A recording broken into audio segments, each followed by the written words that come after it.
चलो सभी भाइयों को मेरी एक बार फिर से राम राम, जय श्री राम, जय हनुमान, जय माता दी। भगवान सबको सुखी रखे। मैं अपने मुख्य बिंदु पर दोबारा फिर से आता हूँ और इस वीडियो को बहुत छोटा रूप में आपसे एक विशेष विषय लेके आया हूँ, उसके बारे में कहूँगा। देखिए,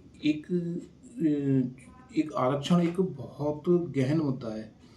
तो मैं एक छोटा सा तंतु आपको बहुत छोटे रूप में बताता हूँ कि एक बार की बात है, हमारे एक मित्र हुआ करते थे। तो उन्होंने आज से 12, 13, 15 साल पहले उन्होंने आरक्षण के प्रति ब्राह्मण ने, बनियाओं ने और भी जो भी थी जिनको आरक्षण से वंचित रखा गया था, तो उन्होंने एक ज्ञापन तैयार किया था। उनके अंदर एक क्रांति जागृत हुई थी कि नहीं, हम भी एक होके रहेंगे और हम आरक्षण का लाभ लेके रहेंगे।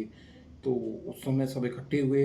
तो एक हमारे बड़े भाई साहब मान लो, बड़े भाई साहब के हमारे मित्र मान लो, बड़े भाई साहब मान लो, जो हम एक दूसरे के साथ हमेशा रहा करते थे, वो बोले कि मुझे उसमें जाना है। तो मैंने उनसे कहा कि अरे क्या करोगे आप जाके, कुछ नहीं फ़ायदा होना।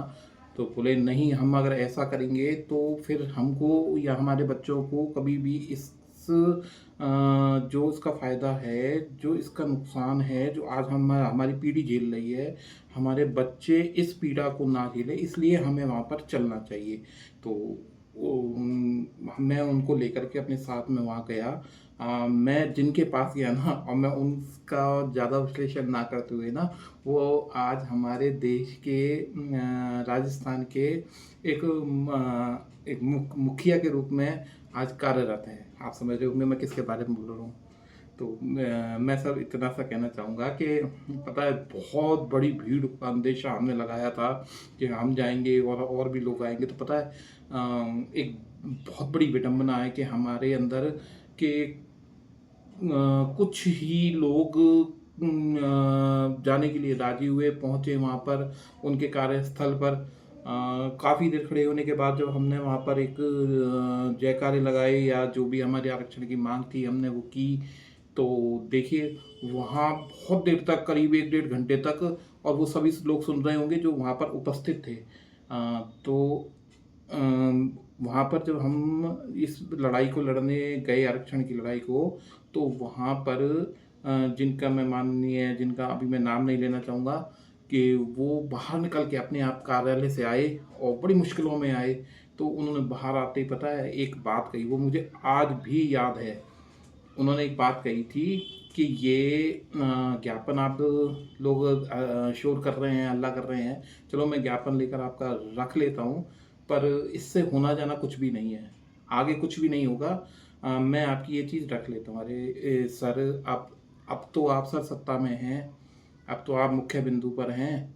कृपया करके सर, ब्राह्मण वर्ग को जो आपने, चलो आपका बहुत बहुत धन्यवाद कि माननीय हमारे मोदी जी ने ब्राह्मण जो वर्ग है, आर्थिक आधार पर उनको 10% का जो EWS जिसको कहते हैं आरक्षण का लाभ दिया।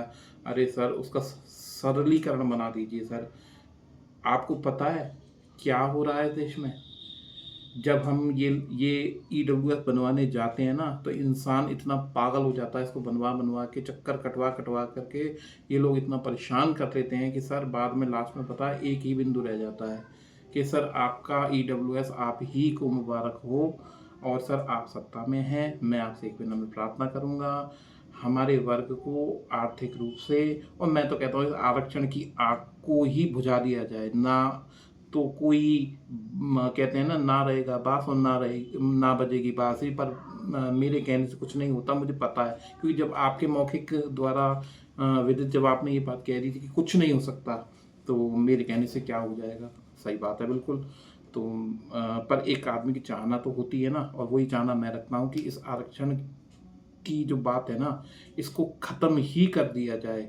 अगर मेरे इस वीडियो के माध्यम से अगर लोग इसको सुन रहे हों और इस बात से सहमत हों, तो मेरे वक्तव्य को गलत तथ्य पे ना लेते हुए, और अपना जो भी एक जो भी एक सारांश अपने देश के प्रति रखना चाहते हों, उसे रखें। और मैं चाहूँगा कि ये आरक्षण का जो ये है ना, ये जो गंदा और भद्दा सिस्टम, ये अब ख़त्म होना चाहिए।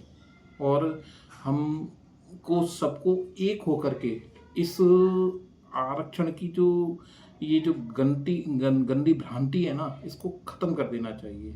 मैं बस इतना कहते हुए आप सभी को यही कहूँगा कि फिर से कि मेरे किसी भी विषय को गलत ना लिया जाए, और अगर मेरी बात किसी की भावनाओं को आहत कर रही हों तो मैं फिर से आप सभी से मैं क्षमा प्रार्थी हूँ। मेरा मन, किसी का मन या किसी का दिल दुखाने का मेरा उद्देश्य कहीं भी नहीं है। और अगर आपको अच्छा लगता हो तो इस वीडियो को हमेशा अवश्य आगे बढ़ाएं, और लाइक और सब्सक्राइब और शेयर जरूर करें। आप सभी को साधुवाद, आपको कोटि कोटि धन्यवाद कि आपने ईडब्ल्यूएस का लाभ हम वर्ग को दिलाया। पर आप इसका सरलीकरण जरूर बनाएं सर। बहुत बहुत धन्यवाद। आप सभी को राम राम, जय श्री राम, जय हनुमान, वंदे भारत, और पूरी भारत माता को और पूरे भारत देश को मेरा साधुवाद। बहुत बहुत नमस्कार। जय श्री राम, जय हनुमान।